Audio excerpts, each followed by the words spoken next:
Very excited tonight with the theme, the subject of our talk, called trans religion. Trans religion.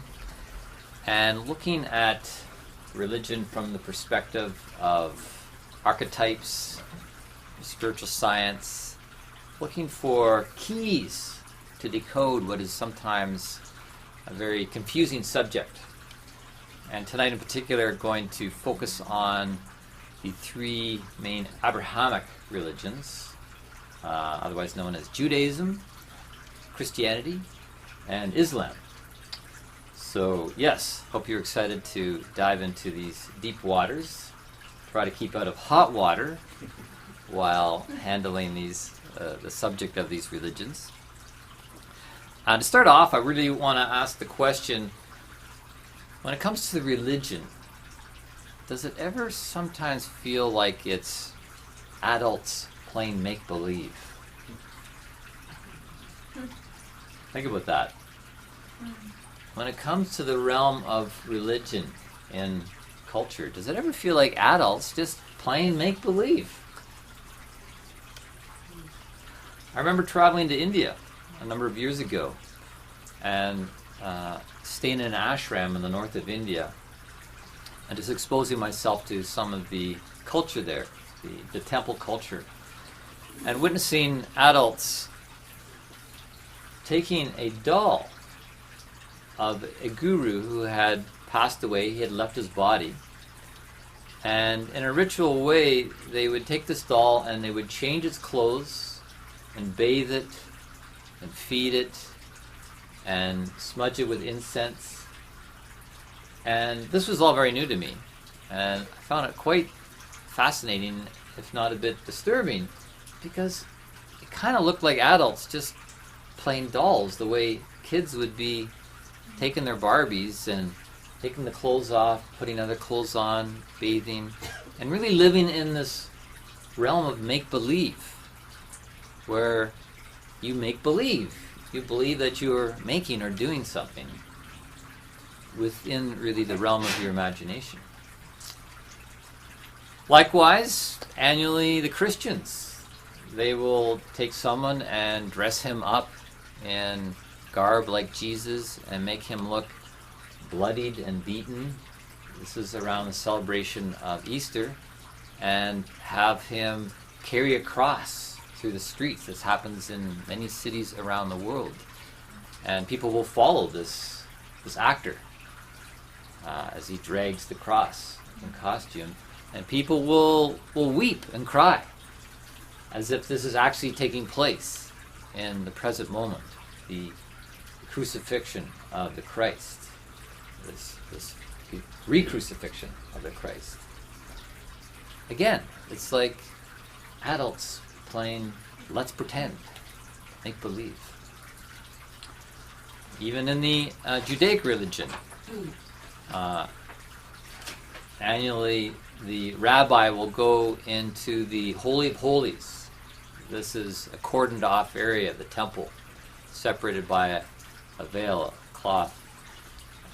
Annually will go in to this pretty much empty space to meet with God, to meet with Yahweh, by bringing a blood offering and incense, where the rabbi can make atonement for the sins, to receive forgiveness for the sins of the people, going into this empty space to meet with the God of the universe. Again, is this something that is just adults playing at make-believe?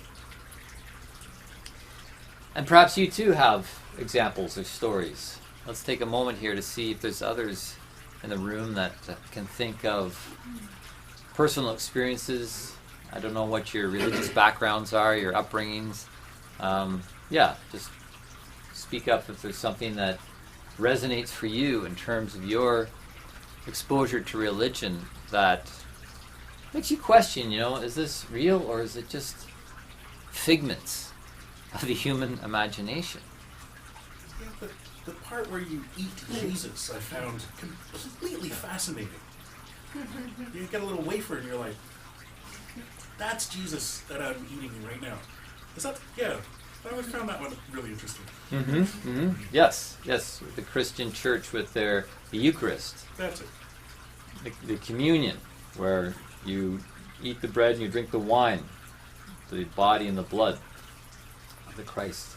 And within the Catholic Church, through the magic of the priest, believing that they're actually consuming the nature of this being. Well, indeed, even the whole aspect of prayer, people taking time every day to sit in silence and to speak words into the silence. Is this just people making things up? Is this just people blowing bubbles out their neck for nothing, to nothing, into nothing? Or is there something to this? That brings us to the idea of stories, religious stories. The many, many different religious stories throughout history that present different images of what God looks like, what God is like. And are these stories no longer of relevance? Is it just people, being like children, listening to made-up stories, and now really the only relevant story that sweeps away all other stories is that of atomic physics? That rational thinking now stands as the predominant way of thinking. That any other way of thinking is inferior to rational thinking. And states like dream trances and shamanistic states really have no value in terms of consciousness. And my big question that I've sat with for many years is, did Dorothy actually go to Oz? Or was it just a bad dream, like Annie M. told her? Was it all made up? But a dream. Yes. And what is that? A dream image. What is that? What is that? And so we're really in an interesting time right now with our culture, where we're evolving very quickly. And the information that's coming to us is accelerating and increasing. And everyone as an individual really has to, on their own, determine what kind of thoughts you're going to think, what kind of images you're going to hold, and what kind of self-image that you're going to hold of yourself. And a statement that I repeat time and time again is that one of the greatest casualties of modern science is the image of the human being. Our image of ourselves has changed dramatically just in the course of a few decades, where now the scientific paradigm is dictating to us, what we are, what we're made of, what we're about, and in a way sweeping away a rich legacy from the past that streams from the past through the religious streams, the stories, the images, and whatnot. And sure, it may be partly about growing up and no longer just having a naive, childlike mentality that naively believes everything, like, Santa Claus. A child hits a stage where they no longer believe in Santa Claus because their consciousness has matured and it's seeking to look beyond illusion. But at the same time, I would like to say that the loss of these images and our connection through them to something archetypal behind them is probably one of the leading causes of mental illness in our time. Yeah, I want to repeat that. I want to be clear that I feel that this very quick onslaught of the Western scientific model which makes rational thinking predominant and really, in some cases, belittles and maligns anything else, is one of the leading causes of mental illness in our day and time. And it's important to understand this because there has been a loss of the power of myth. Because there is a power to mythology and stories. You've probably all heard of the series Chicken Soup for the Soul. All those books, dozens of books called Chicken Soup to the Soul, where people are feeding themselves with stories because they have a therapeutic and sanitizing effect upon our soul. The stories, the images, and the feelings that accompany them. And this is really the rich legacy that religion gives to us, is the stories. So let's take a step forward and ask, what is the meaning and the purpose of religion and its stories? The word religion actually means to rejoin, re-legare. That the purpose of religion is to rejoin something. What is it intended to rejoin? Well, it's there to help the spirit within a human to rejoin within the spirit of the universe. The spirit in you as an individual to rejoin with the spirit of the universe. Because at its essence, everything is spiritual. And through the stories, we make that connection through the images. And when we imagine and use imagination and inspiration and intuition, we're using a different part of our being than our rational thinking. It's accessing a different part of our being. And this is why it's healthy and is supportive to the human psyche. And without it, the human psyche is collapsing. So it's not about whether rational thinking is better than imaginative thinking or shamanistic thinking or dream-like magical thinking. It's that they really have to be held equally within our being, similar to how we are dualistic beings, right down to having a left and right hemisphere of the brain. So with this impulse of religion, it activates a different part of our being than this rational thinking that's evolved very rapidly over the past centuries. So it's good to know that science isn't the only game in town. There's other things that we can feed ourselves with than just scientific insights. And what we're really moving towards, you could say, is cosmic consciousness. Cosmic consciousness, which is a slippery slope. You can also lose your mind, getting too out there in your intuitive, imaginative, inspirational thinking, which I call New Ageism. New Ageism is the other extreme from scientism. Scientism is purely materialistic, and New Ageism is the other extreme where it denies the rules of the game in a physical reality. So this is why the balance is important and why we need to appreciate some of the legacy that comes to us through the religious streams. Because in this moving towards cosmic consciousness, in the work of Rudolf Steiner, which I admire very much, books like How to Know Higher Worlds, where he describes a modern path of self-initiation, he describes the 3 stages of moving towards a cosmic consciousness. And the first one is preparation.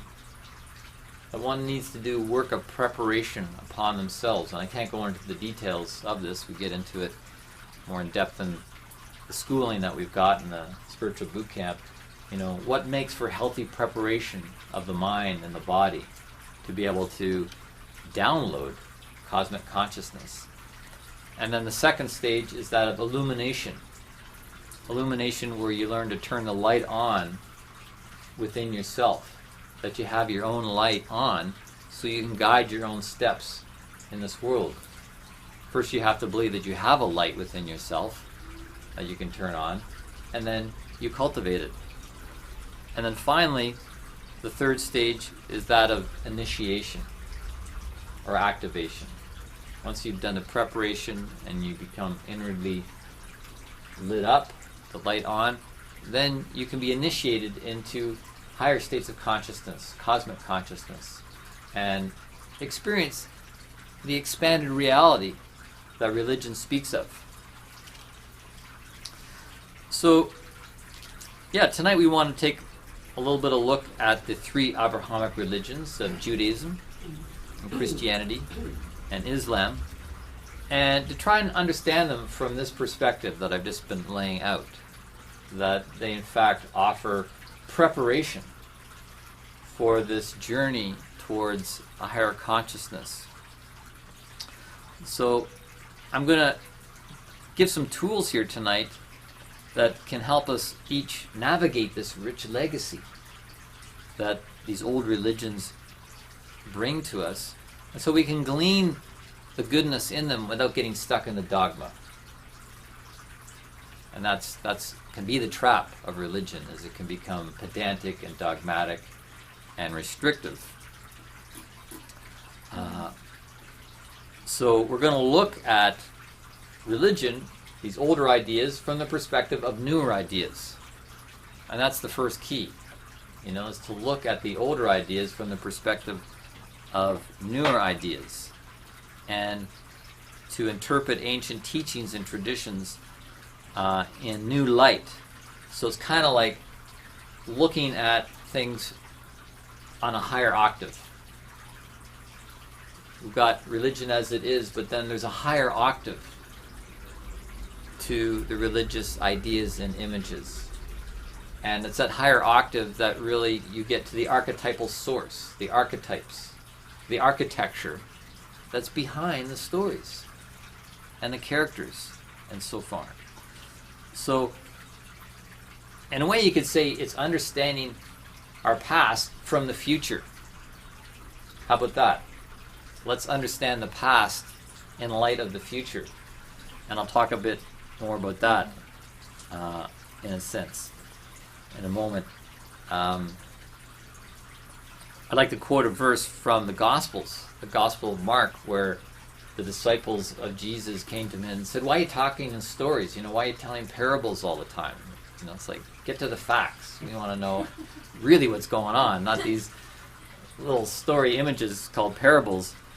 And he said, "Because it is given unto you to know the mysteries of the kingdom of heaven, but to them it is not given." And then he went on to say that, they don't have eyes to see and ears to hear. So, in fact, they wouldn't be able to understand. People can't understand the spiritual truths behind the stories. But the disciples could, because they were disciples. They had disciplined themselves. They had developed themselves to develop spiritual eyes and ears to see the truth behind stories. So that's why it's a veiled language. These religious stories are a veiled language. Things are in code. And we need to learn how to decode the stories to like our body that wants to unlock the nutrition. When you eat a banana, it's not the banana that you want, it's the nutrition in the banana. So you actually have to break down the banana into its different parts and get fed off of that. And so this is very exciting to open up the world of myths and legends, fables and fairy tales for human consumption and inspiration. And I'll just, in passing here, mention some of my background, where at age 20 I came across the work of Rudolf Steiner, and a lot of his work is informed by that of Goethe.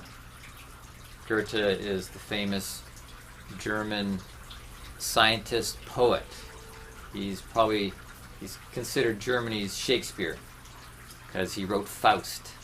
He lived in the late 1700s. He was part of the Romantic period, philosopher, poet, scientist. He wrote a lot of scientific writing. So he really had a balanced consciousness within himself. The rational mind and the intuitive mind. And I absorbed some of the work of Goethe and Rudolf Steiner at the time that was connecting me to really looking at the archetypes in nature. To, like Goethe, for example, one thing he talks about the archetypal plant, that there's only one plant. On the whole planet, there's only one plant. And you can see that there's plantness, there's plantness, there's plantness. The one plant expresses itself in a myriad of ways. And so I absorbed these sorts of ideas around archetypes and just the organic processes of nature. And then shortly after that, I spent a decade doing religious studies, comparative religion, and studying scriptures. And I was able to bring those eyes to the writings of scriptures to decode and understand what is the archetype, what is the natural force that's moving in the story, in the images, and the drama. And this is very important, and it's very exciting because, we as scientists, we can, look at the principles of nature, and we're going to look at some of them here in a moment. But then we need to be able to transcribe that to human life and human culture, and recognize that in society, the forces of nature are also working, because humans are connected to nature. So, things like metamorphosis of a plant actually takes place in our consciousness. Our consciousness and our thought life can go through metamorphosis. So,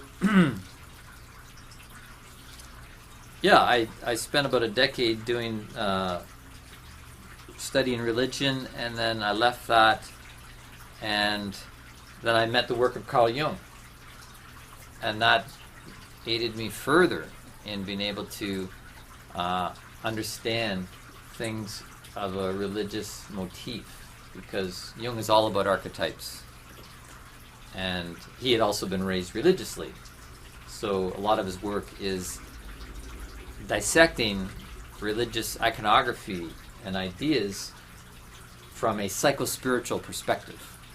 And that's what his depth psychology is all about.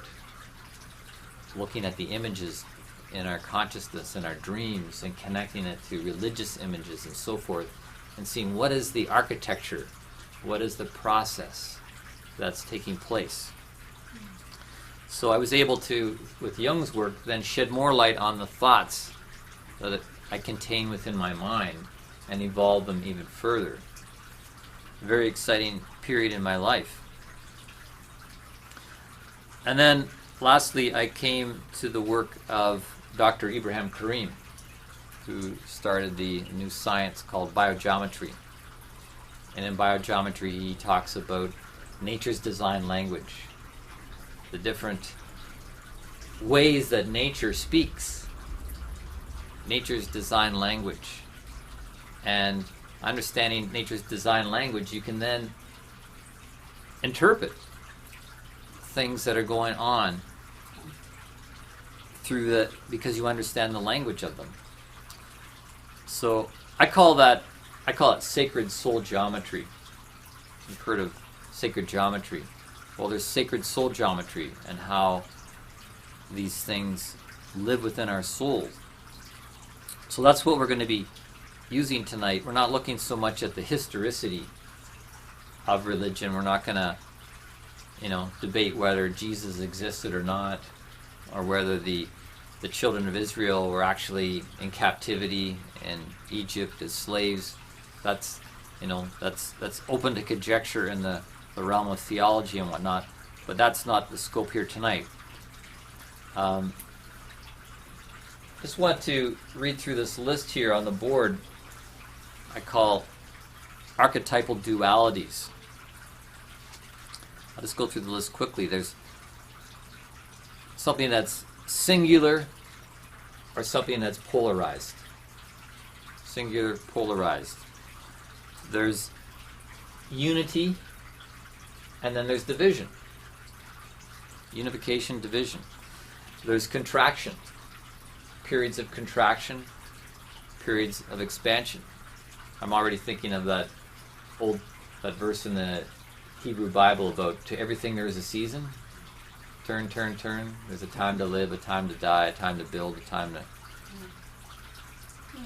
There are things that are hidden, things that are manifest, things that are eternal, things that are temporal, things that are on the periphery, things that are at a center, things that are on planet, things that are off planet.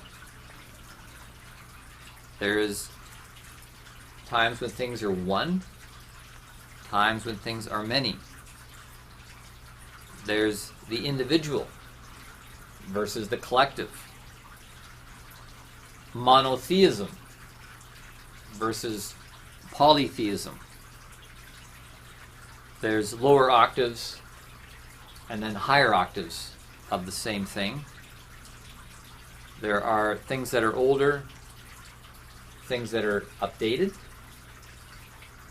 and then there's a vertical axis and a horizontal axis. So those are all archetypes. Those are like base processes or states of being that we can now use as a lens to look at human life.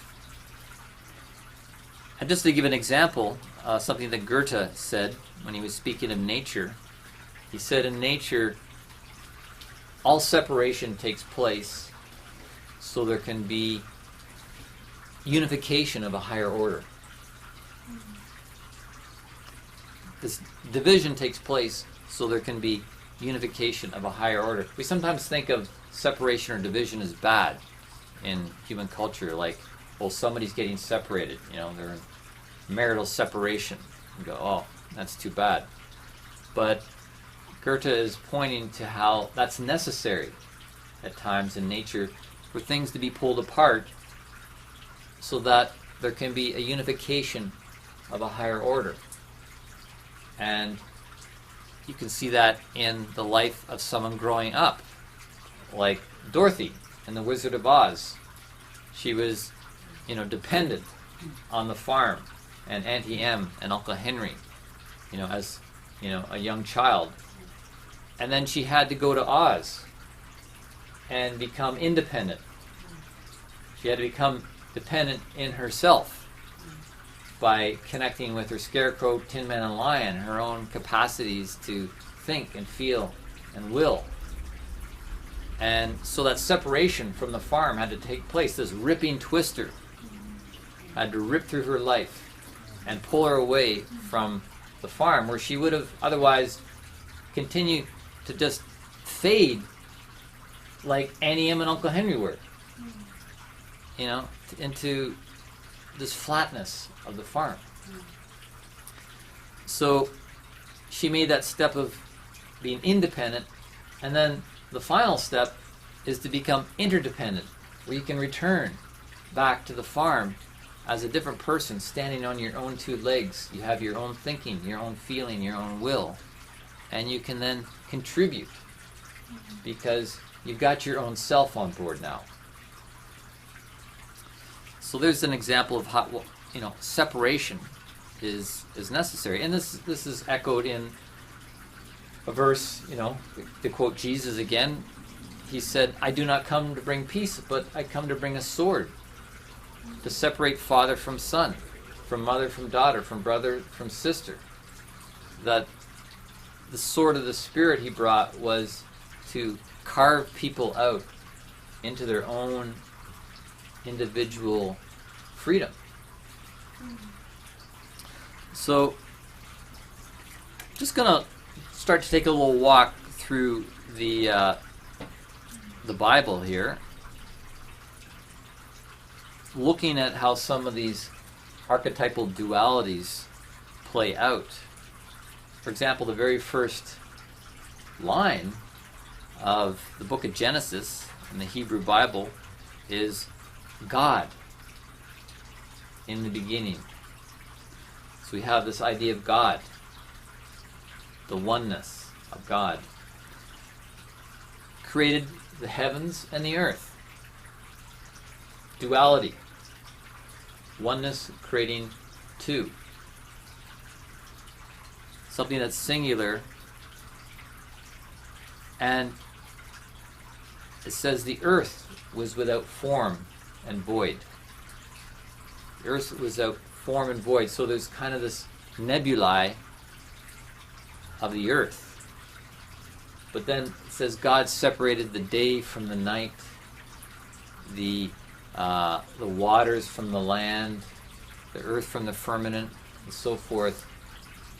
This bifurcation from oneness, dividing, creating variety.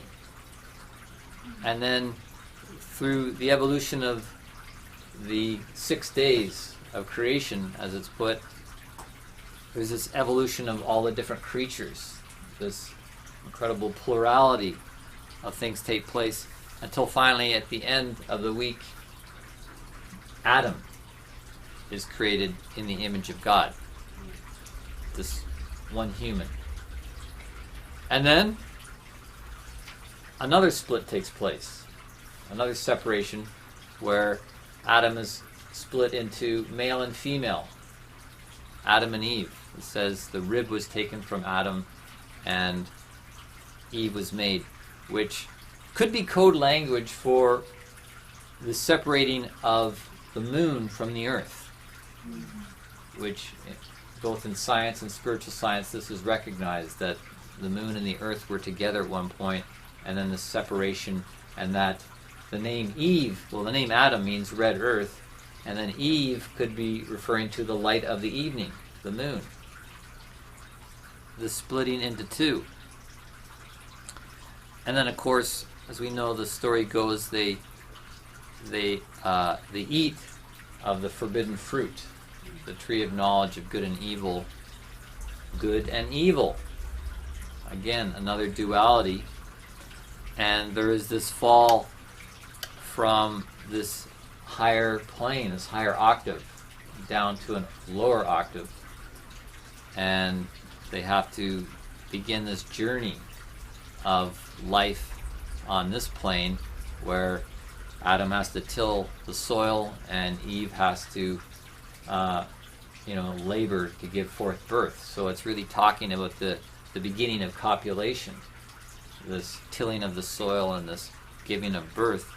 And they produce two sons, Cain and Abel, and the dualistic dynamic between them, and expands out. They all have their own children, and then we reach the period of Noah and the flood, and there's this washing, and there's this contraction.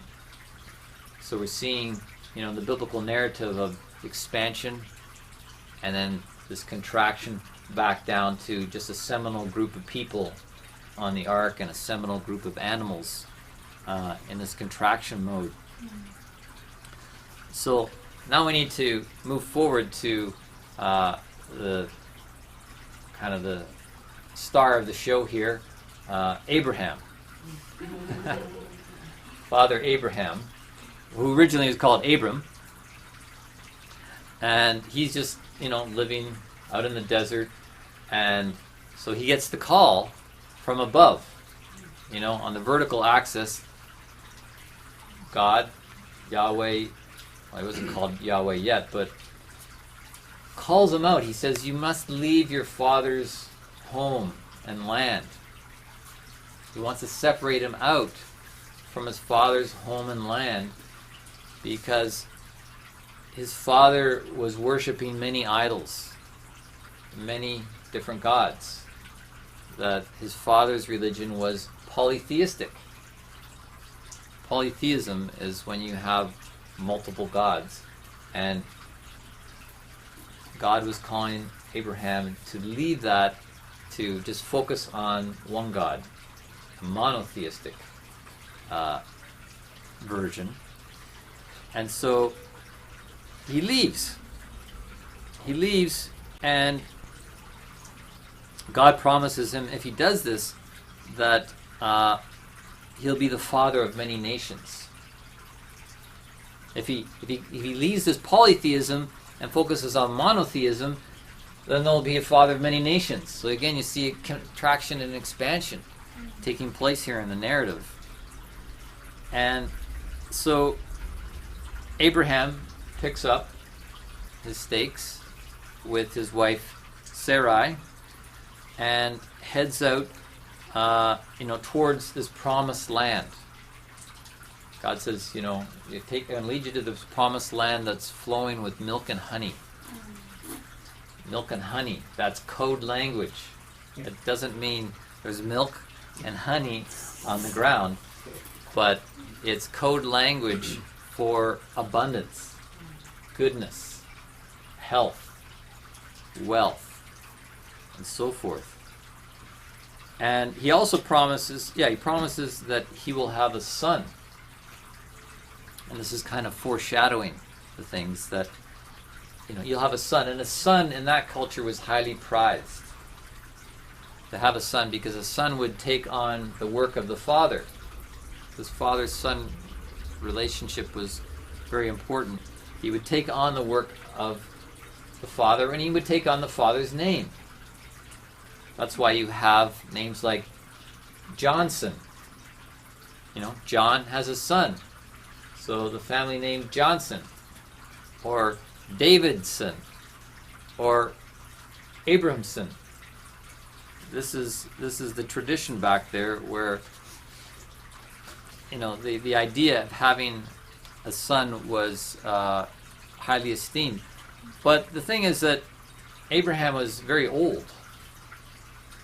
He was past childbearing age, and so was his wife Sarai.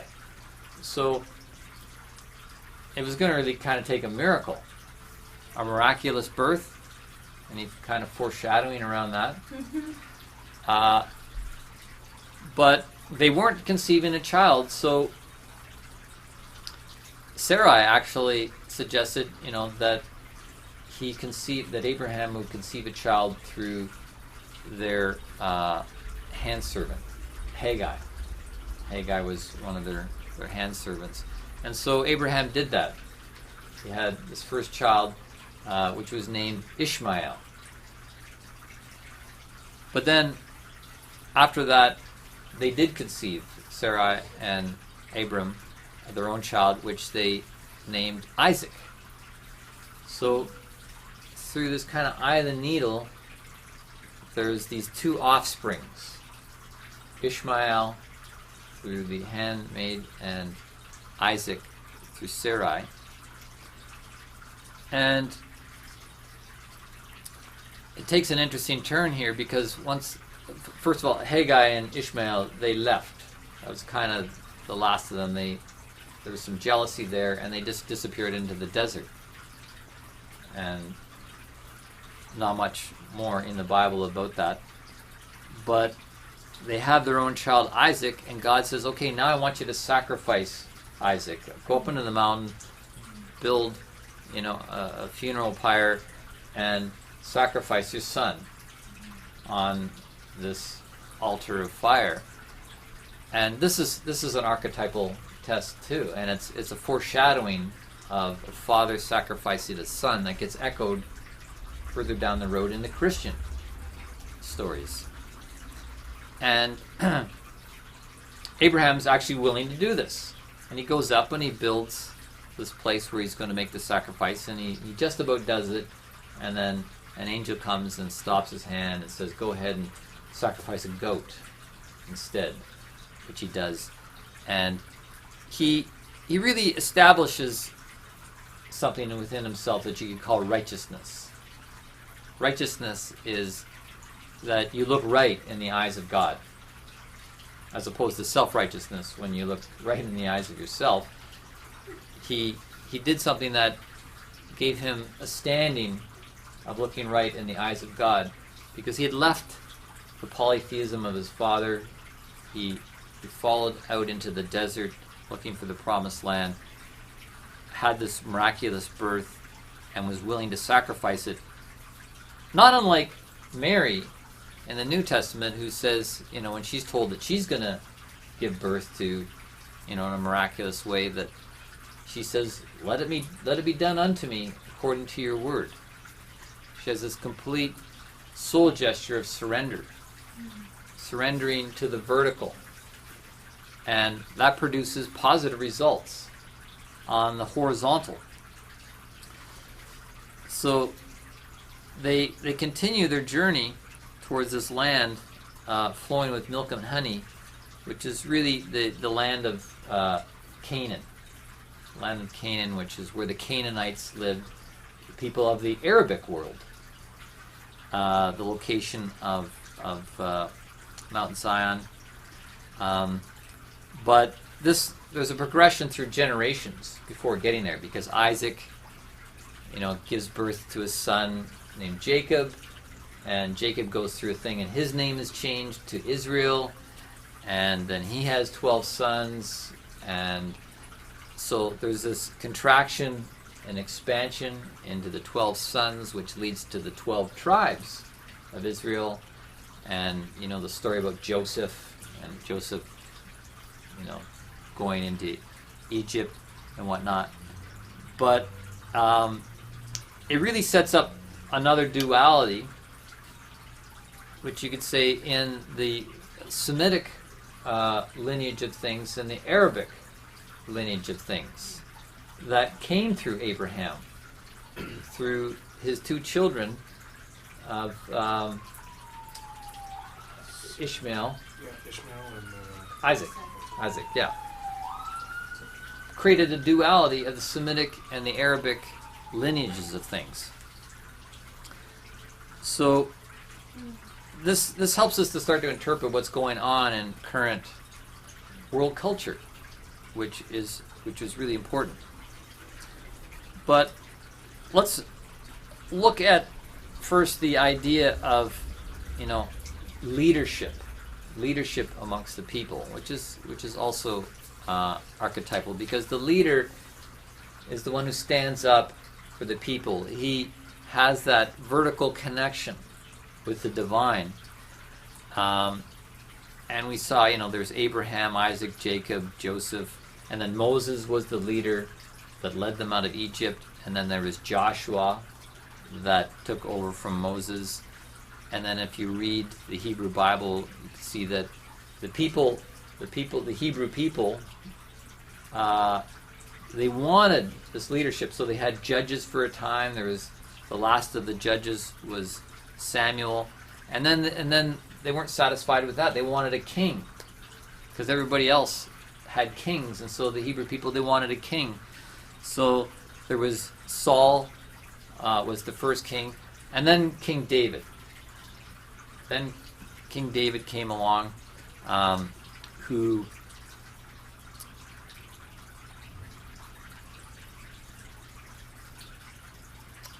was, an interesting archetype, because they wanted a warrior king. They were wanting someone who was going to be a leader, who was going to be fierce, and he was going to, lead them into the promised land and kick the Canaanites out. And so, they could fulfill this promise from Yahweh. And so David was originally just a shepherd boy, very humble shepherd. So here's echoes from the future of, the shepherd king.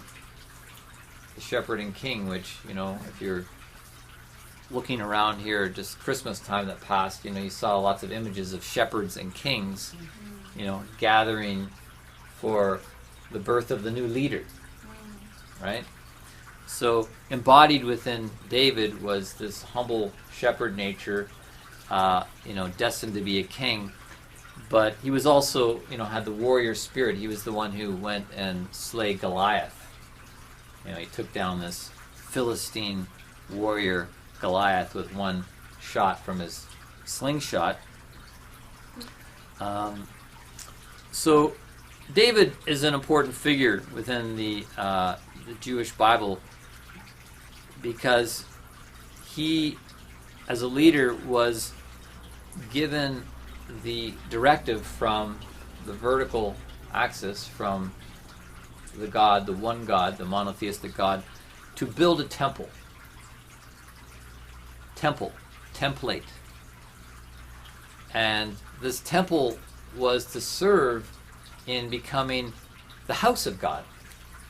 The temple was to be a house of God, a dwelling place for the deity where people could go and meet with God. It's like, we're going to God's house. Go on over to God's house this Sunday and, have tea or wine, with God. And so this became like an important template that was landing, and he gave the actual architecture of this temple. And David didn't complete the temple. It was actually then passed on to his son Solomon. The father passed the plan to the son. Again, this passing down of something. And the word son, etymologically, actually means to be born. It just means something that is born.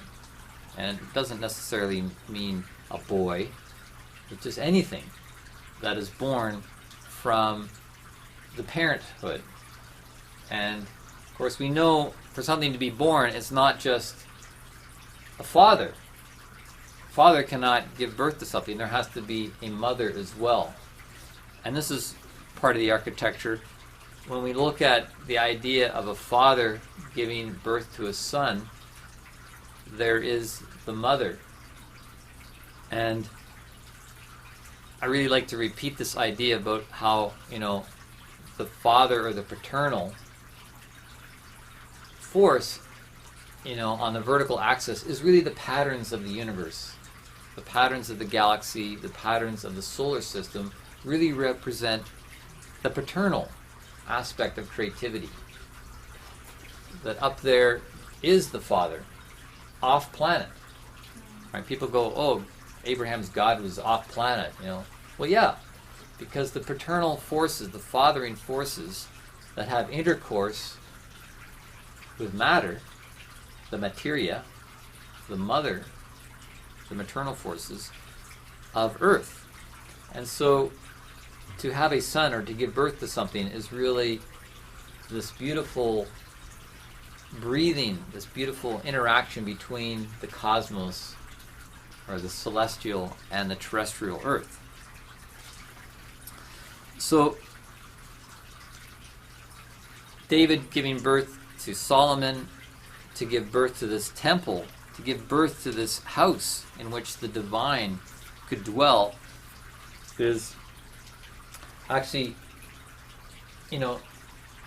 taking things from being hidden to becoming visible. It's a step towards manifestation of things that are invisible to becoming visible. And that's an important gesture as spiritual beings, as we are trying to manifest into the materia, into the mother, the invisible things of the patterns, the paternal of the father. And this temple, which was to be built in Jerusalem. Jerusalem, or Jerusalem means a city of peace, or a center of peace. It is to be a center of peace, this temple. Peace that's not of a worldly kind, and we know in Jerusalem there's not necessarily worldly cultural peace. But Jerusalem and the temple there was to be a place where there could be cosmic peace, something of a non-earthly peace to dwell there. But to secure that, and this was really, some of the mission of the Hebrew people was to build the center. When we sometimes the Hebrew people are referred to as the chosen people. The chosen people. That doesn't mean that they're special or better or God's favorite. It just means they were chosen for a particular task at a particular time in the evolution of the intercourse between the cosmos and the earth. That they, and we'll talk a bit more about this, well, we talk about it now, that they were chosen to carry on this generational thing, a bloodline that was to produce a leader that had particular qualities that could land this off-planet peace and deity. And that's why within the Jewish tradition there's a lot of emphasis on the lineage. And in the laws of the Hebrew Bible, there wasn't to be intermarriage with other tribes, with other people, with other lineages, other bloodlines, because there was a purification and a rarefication and a distillation that was taking place that they were chosen to protect. They were chosen to be somewhat insular in their culture, and you can still see remnants of that. I mean, I have many Jewish friends, but in the ideas from the past, there is a real honoring of the family and the blood connection and the ethnicity that was very important, and they were called to carry in the mission of the Hebrew people to create a center where peace could land, starting with this temple. But as the story goes, it was a game of winning sometimes, losing sometimes. Sometimes they were in captivity in Egypt or the Babylonian captivity. Sometimes they were free. Sometimes they were slaves. It was, if you ever read, the books of the Hebrew Bible, you'll see, a lot of drama and whatnot. But the central thread that emerges is a prophecy of a coming leader called the Messiah, that there was going to be the one, like in the movie The Matrix. Neo, you're the one. You're here to save the world. And so in many of the books of the Hebrew Bible, there's this talking about the leader that's going to come, and they're waiting for this leader to arise. So it's really a prophecy is talking about the future. It's pointing to something in the future that's going to land in the present moment eventually. And this is part of the architecture too, is that we have a future. We have a past. We're connected to our past, but we're also connected to a future destination that's calling us forward in the overall architecture of things. And when we step now forward into the Christian religion, this idea of a Messiah or a leader rising up is referred to as the Christ, which comes from the Greek word Christus. Christus means the one. It means the anointed one, the one who was chosen or called to fulfill a certain role. And so in the Christian religion, they have this image of, again, a son being born of the Father. something is born from above, on the vertical axis, and comes into the horizontal plane via a woman named Mary, and her husband Joseph. And I won't get into the whole thing about immaculate conception or not. That's a big subject. But again, there's this archetypal duality of something that's expanded. This idea of a divine being contracting down into this humble birth that takes place in a barn amongst animals. And shepherds show up to celebrate it. It all happens very quietly. The only people that really recognize it are these humble shepherds and then the wise men, the magi that come from the east, because they understand the astrological omens.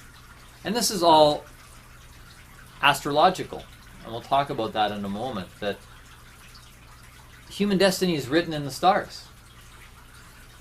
The law and order that governs our evolution is mapped out in the astrological movements. These are cosmological forces that have their echo on Earth. Things take place off planet and then echo on Earth. Imprint on Earth.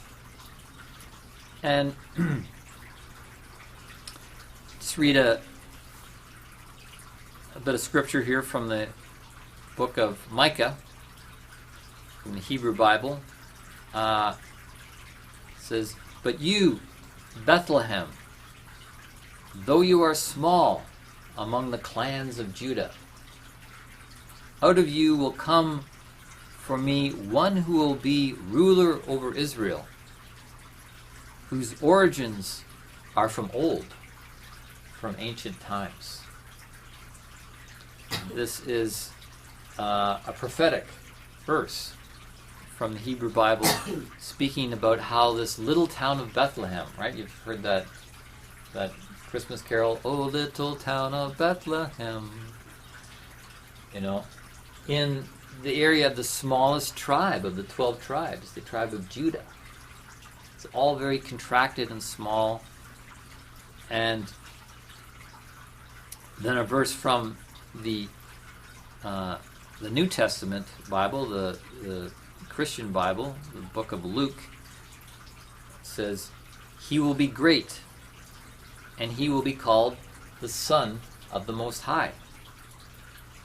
The Lord God will give him the throne of his father David, and he will reign over Jacob's descendants forever. Forever. His kingdom will never end." So we're talking about something that's come into a temporal realm, but is going to have eternal implications. That's really big, Bible fans. Talking about an eternal realm that is not subject to the forces of decay and whatnot. And then I'll read a verse from the book of Galatians. This is one of the epistles of Paul. Paul, I'll talk about in a moment. He says, "When the time set had fully come, God sent his Son, born of a woman." The Father sent a Son, born of the woman, born under the law. We'll talk about the law in a moment. "To redeem those under the law, that they might receive adoption to sonship." So, very interesting number of things there that through this gesture, we all receive sonships. We are all then born from above. We're not born, but we receive adoption. We are adopted by the above. We get hooked up on the vertical axis of things through an adoption that became available through something that came down on the vertical plane. This is the Christian teaching. I'm just trying to point out what these three Abrahamic religions are saying. So in the Christian paradigm of things, Jesus is the Son. Well, actually, Jesus, in the Christian teaching, he was a man into which this higher being, the Christ, descended at the baptism in the River Jordan, or John the Baptist. That something from above came down into Jesus, and at that moment he became the Savior. Now, what is the Savior saving us from? In the Jewish tradition, they were looking for someone that was the Messiah that was going to save them from, getting beat up by the Philistines and the Canaanites and becoming slaves and having their house of God destroyed. They wanted this warrior king like David. But in the New Testament, in the Christian perspective, the Savior came to save us from ourselves. To be saved from ourselves. That's what we need a Savior for, is to be saved from ourselves, from our own nature, by being given a new nature, the higher nature that can uplift this lower earth-based nature, which is flawed and has what's known as a sin nature to it, a fallen nature, remnants of the fall from paradise, from the Garden of Eden. We've all inherited that, and the Savior was not coming to necessarily give us something physical, like a piece of land and a physical temple, but something spiritual and eternal. So this all becomes more unwrapped in what's known as the Great Mystery. The Great Mystery in the Christian tradition, where, again, Paul, who, just a bit of his background, originally his name was Saul, and he was Jewish. And so was Jesus, for that matter. Jesus was a Jewish rabbi. And Paul, originally Saul, was part of the Sanhedrin. He was actually a leader in this kind of upper echelon Jewish governing body. And he was lived, in the area of Rome. And he was on the road to Damascus. He was traveling somewhere, and he went through this initiation where he was like struck down in the spirit and lost his eyesight. He was blinded. This lasted 3 days and 3 nights, which is the typical period for an initiation. Like Jesus being dead for 3 days and 3 nights. He wasn't, it wasn't a death thing. It was an initiation. That was the way the initiations were done. In the Greek period, where initiates were put into a sepulcher for 3 days and 3 nights and separated from their body, so they appeared dead, but there was something going on higher dimensions through an initiation that then was brought back into the body at the end of it. So this was what happened to Saul, whose name became Paul, and he was told to go and find somebody in Damascus who then initiated him and got him on a different spiritual standing, where then he was, he wrote the epistles revealing what he called the Great Mystery. And I'll read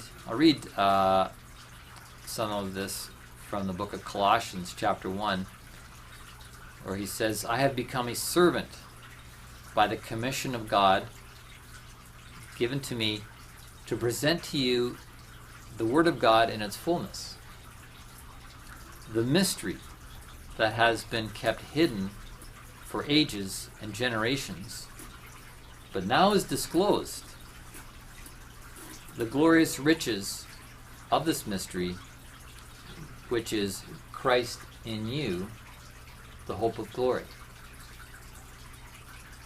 So what he's saying is that he's being given a revelation as a prophet, as an apostle. He's referred to as the Apostle Paul. Something that's been hidden, right? Something that's hidden and now becoming manifest. Something that's been invisible now becoming visible. This mystery being that the riches are that it's Christ in you. The Christus in you. The One is in you. That something from above on the vertical axis is now being made available to all of humanity. He also later, at a different point, says, not I, but Christ in me. That what he does is not through his own lower ego, lower I, but a higher I, the Christus in me. And so what we're seeing here in the Christian paradigm of things is really a transference of power. A power that was off planet, in the monotheistic God, the one God of all creation and universe, to where now humans have the power transferred to them. Every human having the seed of power within them. Again, it's kind of like an expansion into a polytheistic model, where now we have a whole bunch of gods here on earth. Because this new nature, this Christ in you, Jesus spoke of that when he was alive. He said, is it not written in your own law that God said, you are gods? He was speaking prophetically. You are gods. This is from, he was quoting actually from the book of Psalms. You are gods. You are all sons of the Most High. And then Paul echoes this in one of his epistles when he says, know you not that you are the temple of God, and that the Spirit of God dwells in you. So there's this major shift in the picture from something that's very temporal and earth-based, land-based, building-based, where now, you're the building. You need to build your own temple so that you are the house of God. Right? And you meet with God within you rather than out there in a building. So this transference of power from something that's off planet and out there, where now God's not leading humanity, but humans are leading humanity. Yay! About time. We need to step up to that role and, accept this idea that we have the divine dwelling within us. At least that's the Christian perspective on things. So, and then just to finish this thing about before we move on to Islam, we're going to take a break and then move on to Islam. That it's something that's moving from the outer to the inner. This moving towards an outer piece of land, the promised land, being somewhere on the planet, that we can all fight over because it's got oil down below or something like that. To, what Jesus said was that the kingdom of God is within.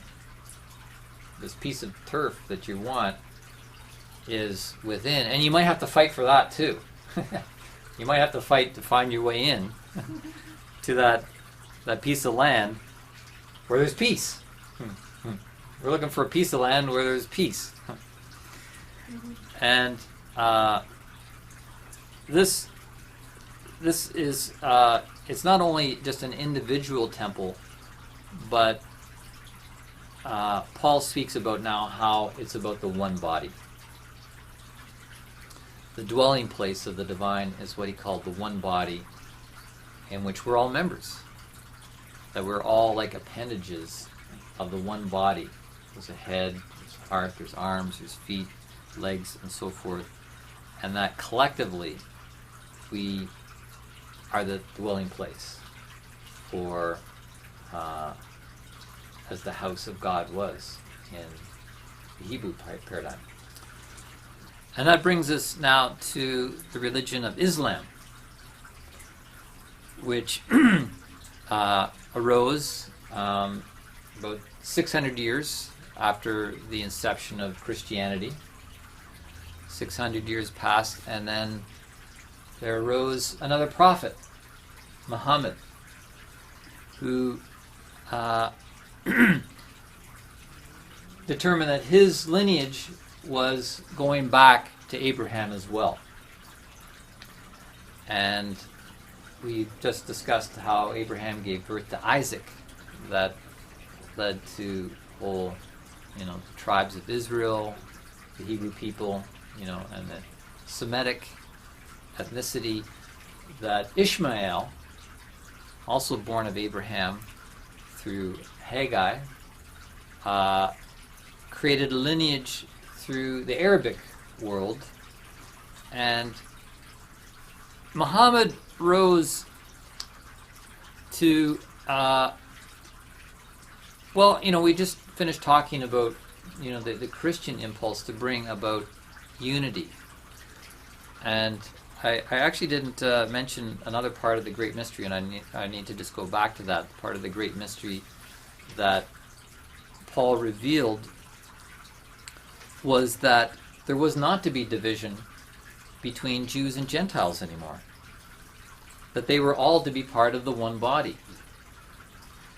And that this temple, this house of God, that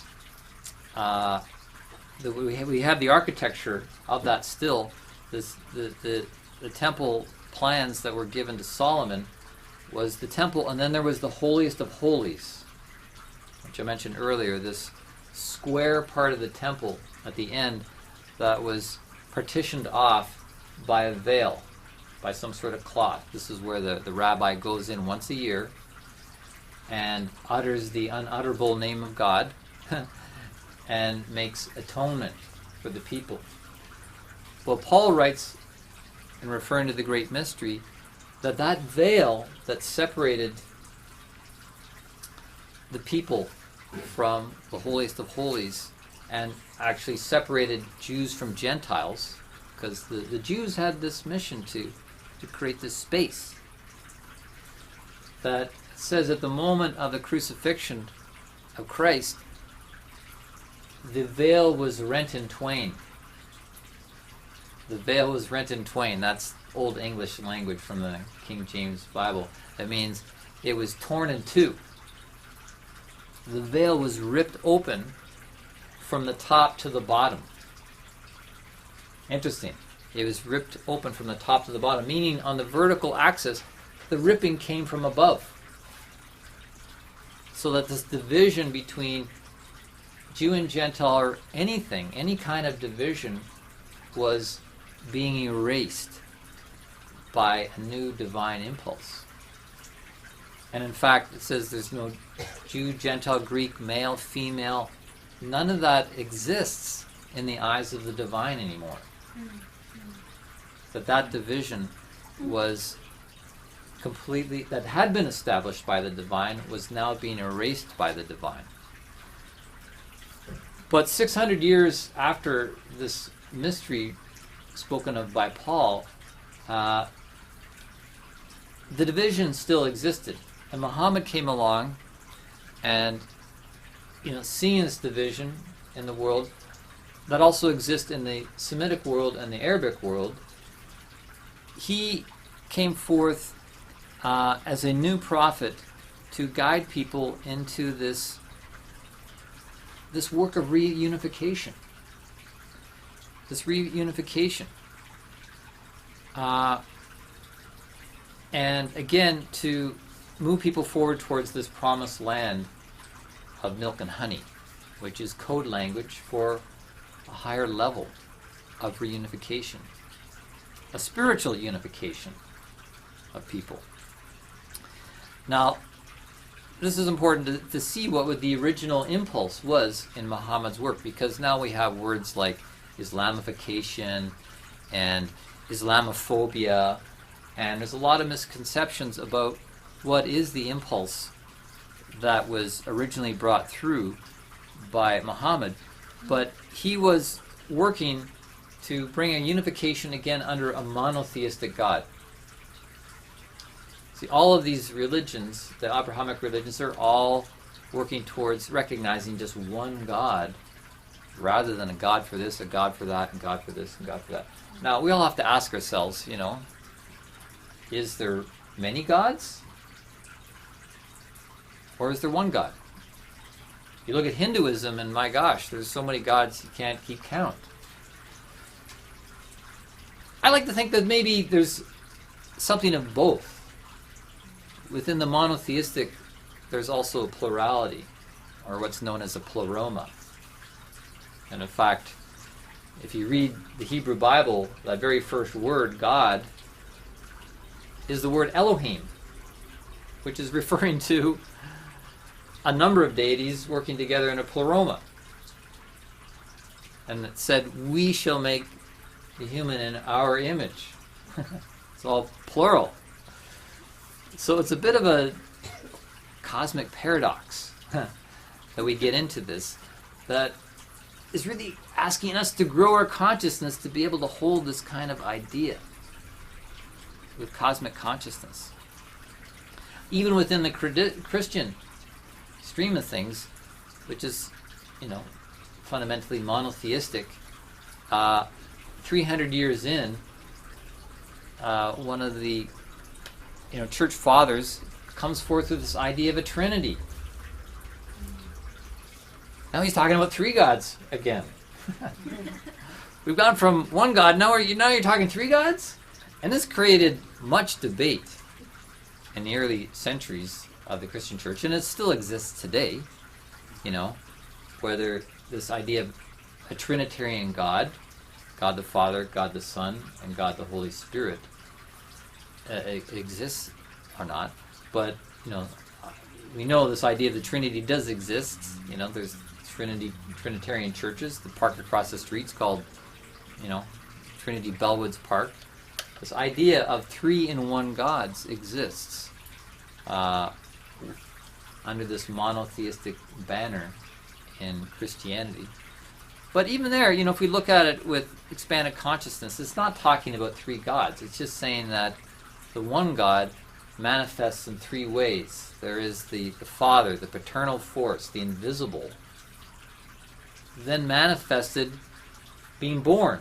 The Son means to be born, came into a visible manifestation, into a earthen temple.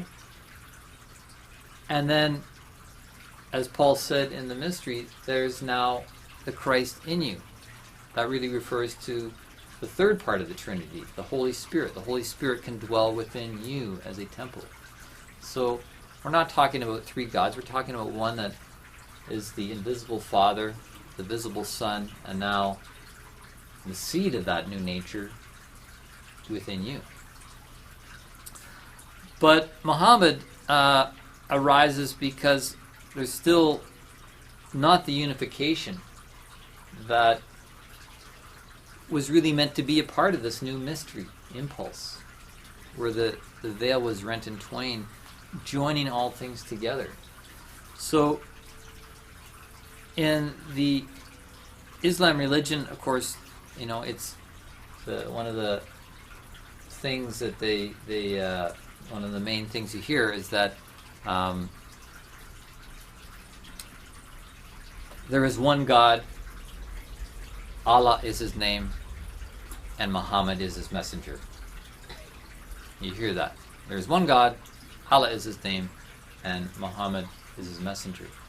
And Muhammad as the messenger was really trying to get people united under the one God. And the word Allah just means the God. It's as simple as that. It's not like, his name's Bob or Charles. It's like, no, it's the God. The God. The one God. Allah is his name.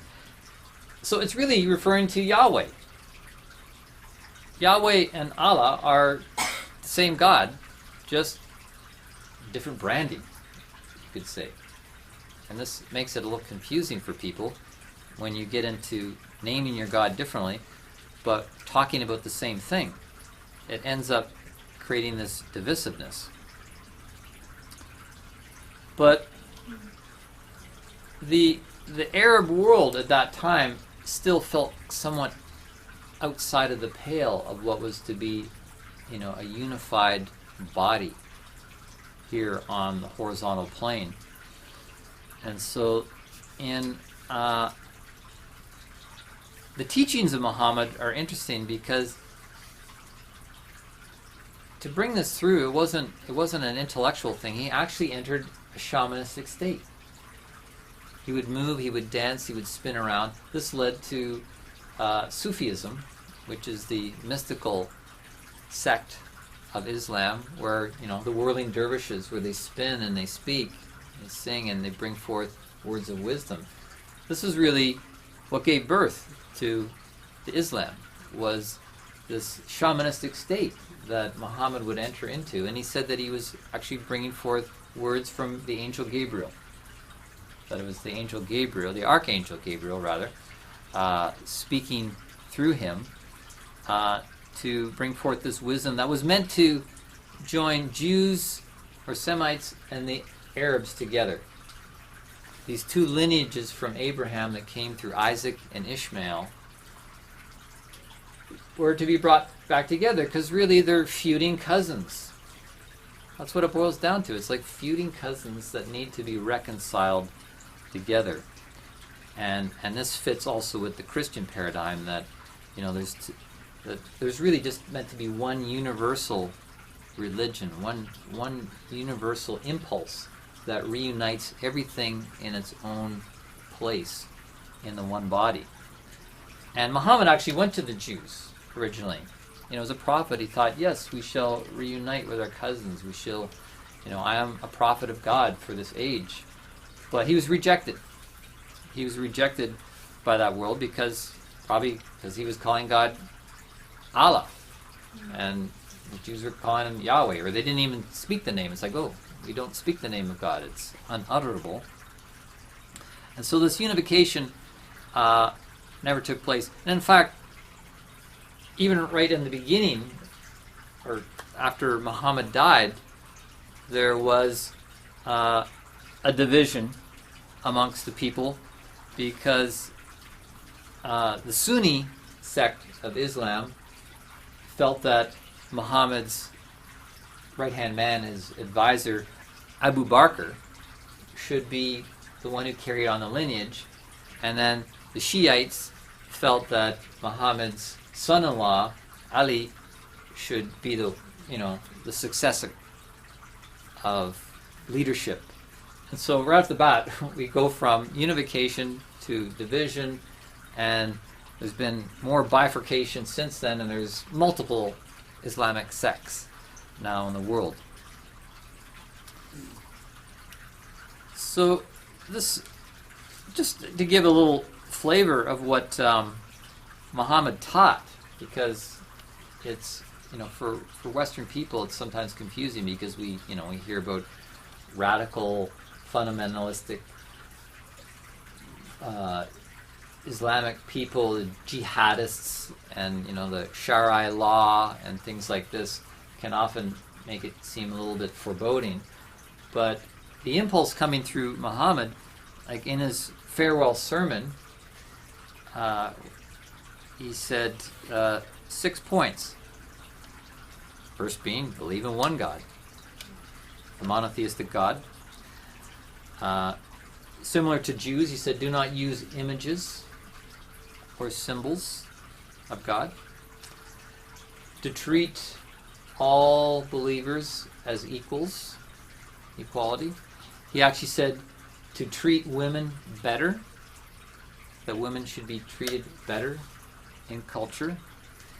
To treat all life as sacred. And to be sure to help the poor and the needy. That was his final sermon that he gave. And then out of the teachings that he did when he was in this altered state of consciousness, has given birth to the pillars of the Islamic faith. There's the 5 pillars, and the first is a creed, that if you're going to be a Muslim, that you have to declare it publicly at some point in your life. That you have to pray 5 times a day. There's specific times during the day that you pray and you recite verses from the Quran. The Quran is the holy book of Islam. That you pay what's known as a purifying tax. This is sharing of your assets that go to the poor and the needy. And that you fast 1 time a year. This is the 9th month of the Islamic calendar, which is a lunar calendar, similar to the Judaic religion, during the month of Ramadan. And then lastly, that you make a pilgrimage once in your life, if you can. If you can afford it and you can do it, you have the help, that you make a pilgrimage to Mecca. And Mecca is the central place where Muhammad did his work. It's not where he died. He actually died in Jerusalem, which is why Jerusalem is also important to the Islamic faith. But an important archetype I want to look at as we now look at all 3 of these Abrahamic religions is the duality between the individual and the collective. What is the place of the collective within these paradigms, and what is the place of the individual? Because in the older, we talk about the older and the newer. In the older, the collective was much more important. That, the tribal mentality, the group soul, the family, the lineage, that's really what carried it. That's really what carried things as a spiritual impulse. Whereas, and things like blood ties and racial ties and ethnicity and color and nationality, that we still see vestiges of that in the monarchies. The kingships and the queenships, that it's a blood lineage thing that is considered important. Even within the Catholic Church, the whole thing of apostolic succession, that there's this lineage that's linked back to Paul himself. That Peter was the first, considered the first pope.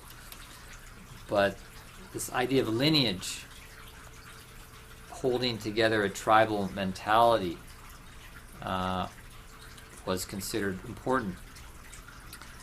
And even a quote from Ezekiel, from the Hebrew Bible, something that reflects this. It says, "As a shepherd looks after his scattered flock when he is with them, so will I look after my sheep.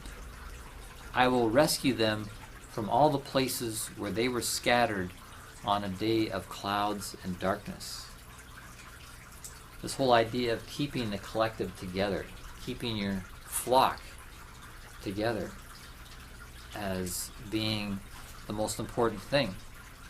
But as we know, that's not what's taking place. We're seeing division. We're seeing separation. We're seeing breaking out from these old forms, family, tribe, etc., into more of an individualistic society. We're living so much as individuals. I've got my iPhone, my iPad, my own little iLoft. We lived in our own little spaces.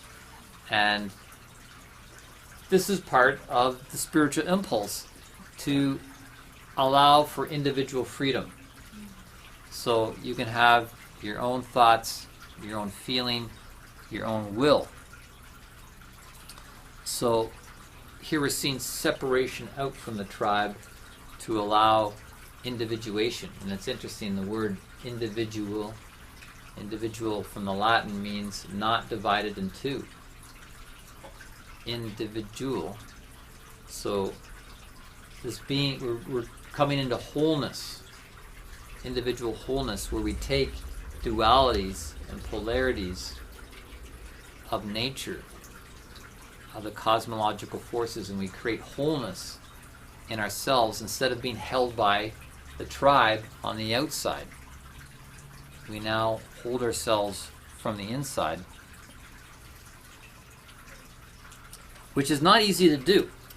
I'll read a quote from Rudolf Steiner in this regard, where he says, "The impulses of consciousness tend toward isolation and separation. If not practiced properly, this can be seen as a tragedy for humanity. Nevertheless, it is exactly this inner solitude of contemporary human beings that awakens a great longing for community. Spirituality needs to be experienced in the stillness of the soul, but it gives rise to community most significantly when, through the cooperation and unified efforts of many, something higher can take shape." And I agree, that's a mouthful right there. That's a lot. So maybe just give me a moment here to break it down. He's saying that consciousness, individual consciousness, does tend to lead to separation and isolation. So I have my own thoughts, and I got my own life, and I got my own agenda, right? And that can lead to this separation, and it can become an unhealthy separation if not practiced properly. And we see that in our society. People are feeling isolated and alienated, so much so that in England they have a minister of loneliness, I believe is what he's called. There's so many lonely people in England that they've appointed a government minister to look over this problem. Wow. Yeah.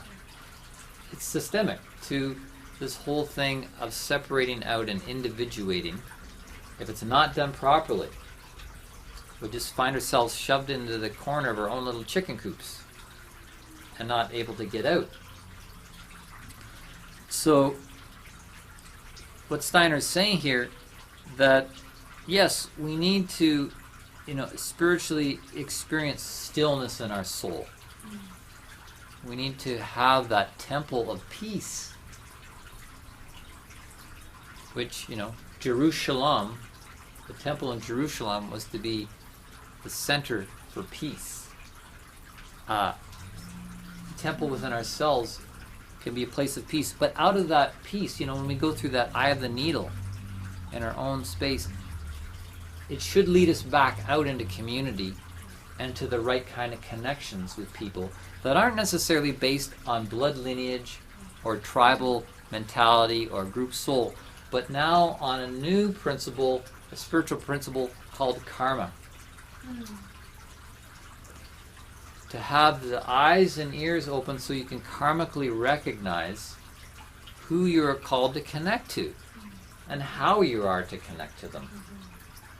That was a big part of Rudolf Steiner's work, was to explain karma to the Western world, because it's really on karmic identification rather than on blood identification or earthly identification that we're going to come out of our isolation and individuation back into the right type of community that's purely spiritual. It may involve, with your mom and dad and brother and sister and cousins and that, but you will find a new relationship to them when you're coming from that place rather than it coming at you from the periphery. And this is another shift in the dualities. It's now not things being dictated from the outside, from the periphery, but coming from the center and having an impact on the outside and the periphery. So, just moving towards the end here to look at some of the commonalities and differences in these three religions of Judaism, Christianity, and Islam. Well, this thing of Jerusalem. It's interesting. Jerusalem is sometimes referred to as the center of the universe. You ever heard that? That Jerusalem is considered like the navel of the earth, the center of the earth, and the earth in these religions is sometimes considered the center of the universe. So that makes Jerusalem the center of the universe. And yeah, there's something beautiful in that allegory. But now recognizing that we, in our center, in our heart is the center of our own universe. The center of peace, Jerusalem. And that the way a rabbi does once a year at Yom Kippur, entering into the Holy of Holies, passing through the veil, we can do that whenever we want. Because the veil is rent in twain from the top to the bottom and it's opened up. That's the great mystery. The great mystery revealed that had been hidden in previous ages. But there's still this idea that's shared by all three religions of a Messiah. The waiting for a Messiah. And people that are practicing Orthodox Judaism and whatnot, they're still waiting for the Messiah, in whatever form that might be, to come. Christians are waiting for a second coming of the Christ, not in physical form, but now it said he's going to come in the clouds, which again is code language for coming on another level, a higher level, the etheric realm, something trans-physical. And Islam also is waiting for the Messiah, someone that's going to establish justice in the world and righteousness. So this idea of a Messiah, just take a moment to reflect on what this means, waiting for something to come from the future. I love this idea of a future line moving into the present, and that's why Laura and I, we call our spiritual schooling future lineage, spiritual school, because we're endeavoring to reach into the future, that line, and bring it into the present, which will help transform the things of the past, because we do bring the line from the past. But we need the line from the future to work together in the present moment alchemically to produce what we're here to produce as humans. So this idea of a Messiah is, really waiting for something, waiting for, opening to light from the future to illuminate the present. And the idea of the Christ being the Messiah, coming in physical form, I like that, because it's like the Father sent the Son. He sent like a prototype. It's like the factory manager sent a prototype from the future and said, okay, here's an example of what you're trying to build. Okay, here's the template, here's the blueprint of what you are trying to build with the power of the Christus within you. It's like when you go to the material shop, they give you a little sample to take home with you. It's like, oh, okay, this is what I'm trying to do here. Here's the pattern given from the paternal that we have to work off of. So, another commonality is all three of these Abrahamic religions refer to themselves as people of the book. People of the book, because they all have their own holy scriptures. There's the Torah of the Jewish tradition, and then the Christians they include the Torah, they call that the Old Testament, but then they have the New Testament, which is the Gospels and the Epistles and the Book of Acts, and then the Muslim tradition has the Quran, which has the sayings, the teachings of Muhammad. But of course, they'll also have external books that have spin-offs from these central books that kind of elaborate more on what is there. And I think there's something beautiful, actually, about millions of people around the world reading the same book, imbibing the same ideas, reflecting on the same images, having the same feelings of devotion in their heart. There's actually something very powerful in that, despite, there's a certain shadow aspect to that. But in this age of individuation, we're all reading and watching different videos on YouTube, and the contents of our souls are just so scattered at times. So the idea of us sharing out of the same pool and same vibration, a devotional vibration of words that have trickled down from above, is actually quite beautiful. But the question is, that which is written, where did it come from? And where is it really written? Where is it really written? And because, if you're reading a book, it's something on the outside you're bringing on in the inside. It's something on the periphery that's trickling in to your center. But what is written is really in the stars. It's in the greater cosmological script, the starry script. And the prophets and the teachers of the past, they were all students of the book. And they could quote you scriptures, and many of them often started off what they're saying by going, "It is written. It is written. It is written in the scriptures. It is written in the law." So they were reading the scriptures, but a lot of them were also knowledgeable about reading the starry script, as the Magi were. They were guided by the omens in the heavens. They could read that. And so that which is at the periphery has come down and come into physical form. We know the tablets of Moses, the 10 Commandments, were written in stone, and then they were taught to the people. Things on the outside to guide the inside. But then Paul said that really there was to be an end of that, where the law written on tables of stone and whatnot was to be replaced by the inner law written on the table of the heart.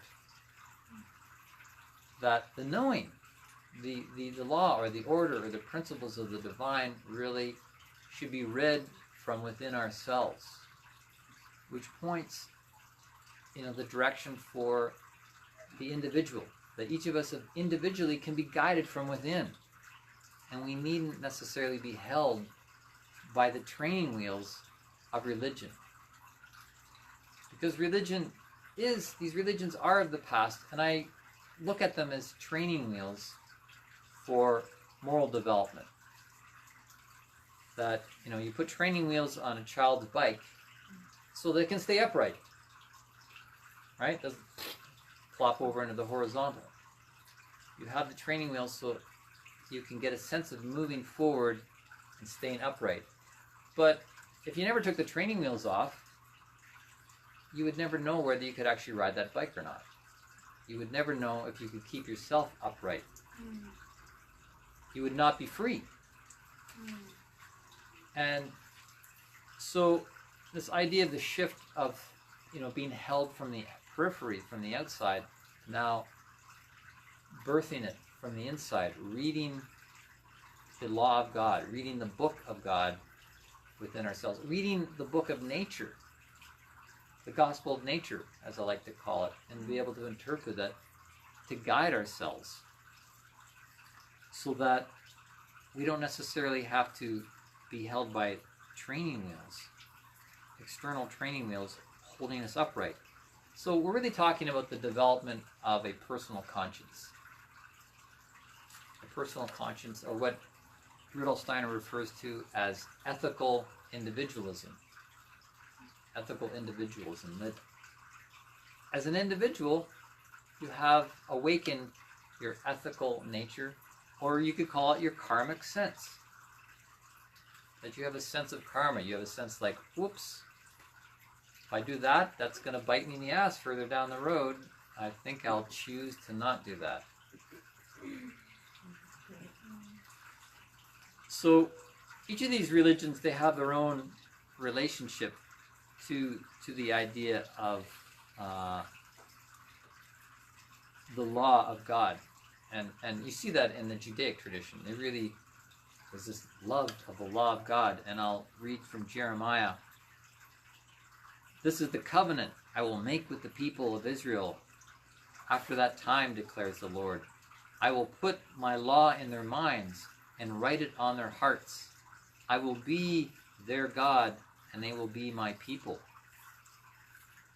From the book of Psalms, great peace have those who love your laws, and nothing can make them stumble. When you love the law of God, you're not going to stumble. You're not going to fall off the bike. You're going to be guided by it. In Islam, there are the laws. As I mentioned, they're obligated to make a pilgrimage, to almsgiving, the azan, the prayer 5 times a day. These aspects of religion are preparation for our moral nature. Preparation.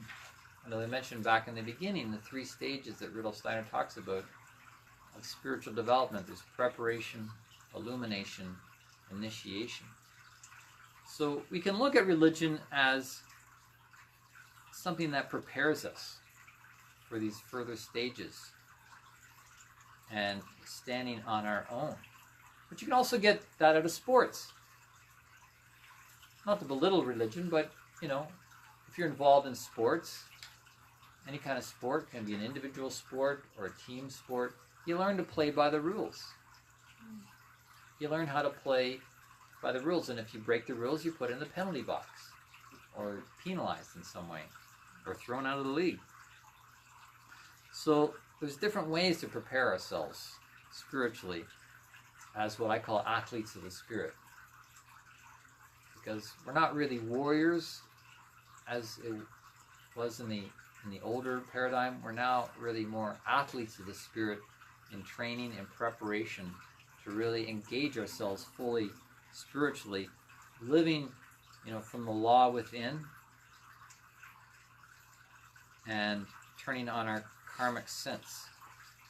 The importance, you know, the importance of division, which is separating things out, you know, and the differences that are there, and the diversity is good, and that the unification has to be built, you know, the horizontal unification has to be built on, you know, the connection that we all have to the vertical axis of things, to our own source point.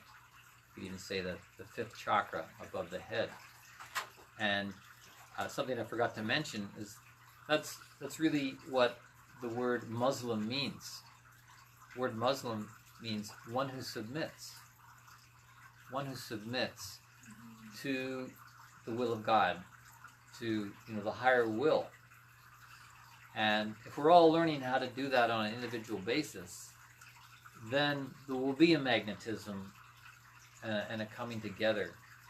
Not necessarily of the religions, but of each of us individually. Because we're going trans-religion now.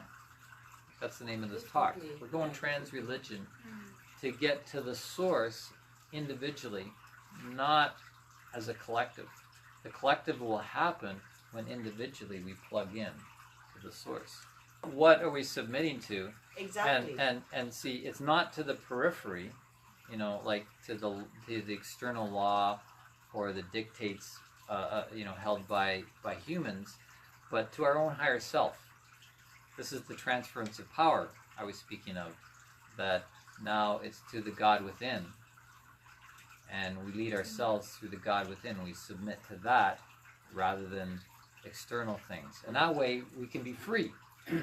We don't need, we need to learn how to take the training wheels of religion off and stand on our own 2 feet.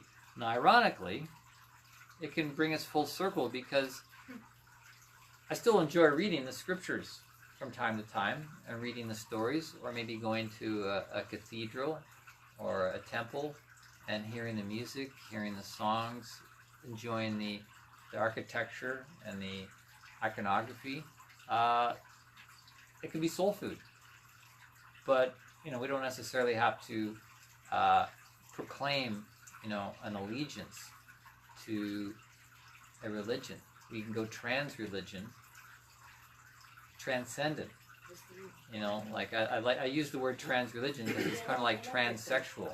People are going beyond their sexual identification.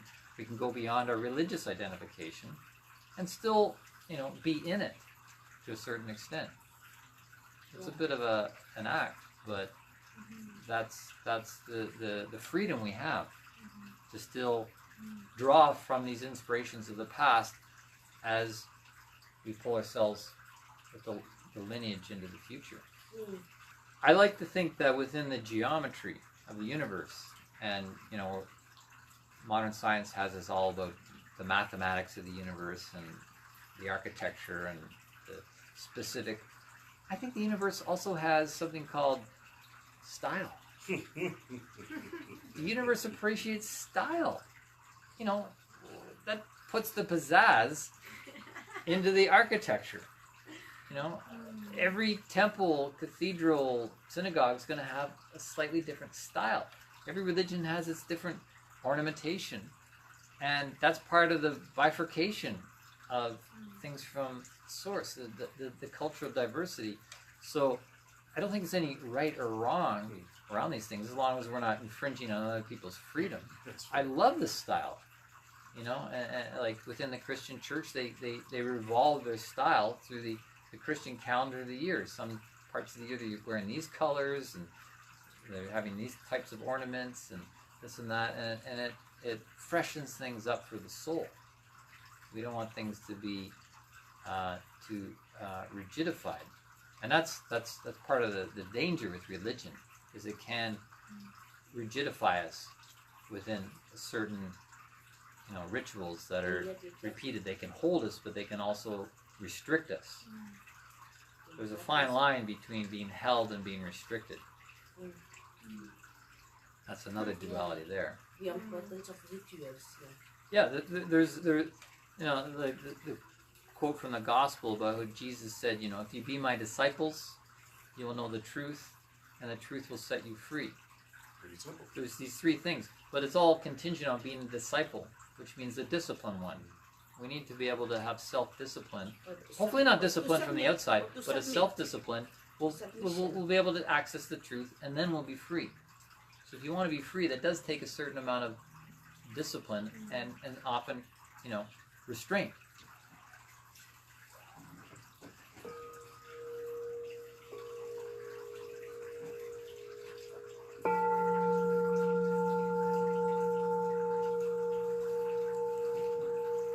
Bringing your awareness to your heart.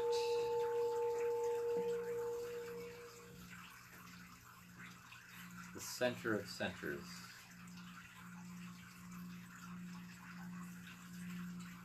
The center of your universe.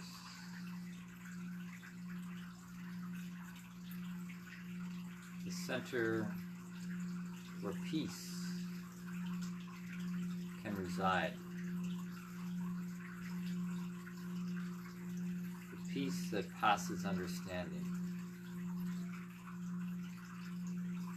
A peace that is transcendent,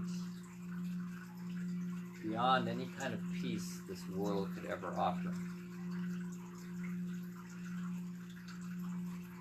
Inviting that peace into your heart,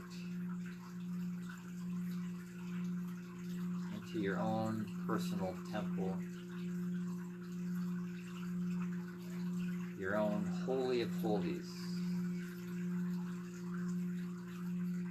That that place beyond the veil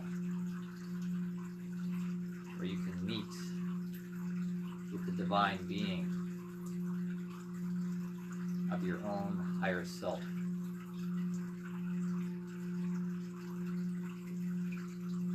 In the center of Jerusalem, center of peace, the dwelling place of the God, Allah, Yahweh, the unutterable name of the One.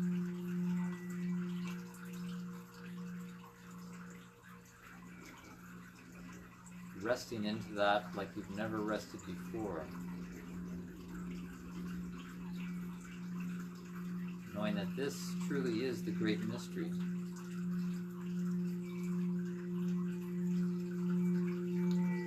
The mystery of the new nature that is given to us on the vertical plane, that we may manifest it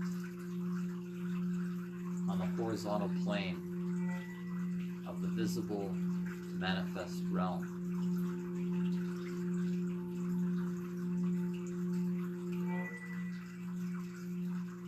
Feel yourself beyond the veil, held by the veil, embraced by the light of all lights.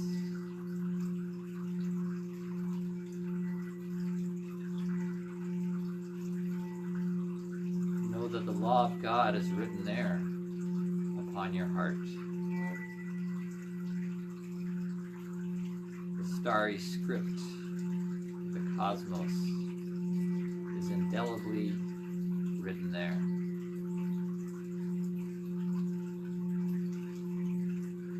It is written,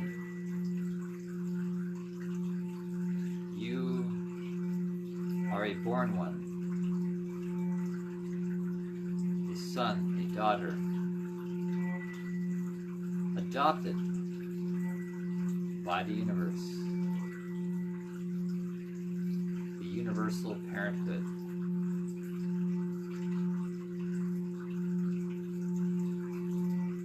Awaken to the new self, the individual, the wholeness of being that is a microcosm of the macrocosm.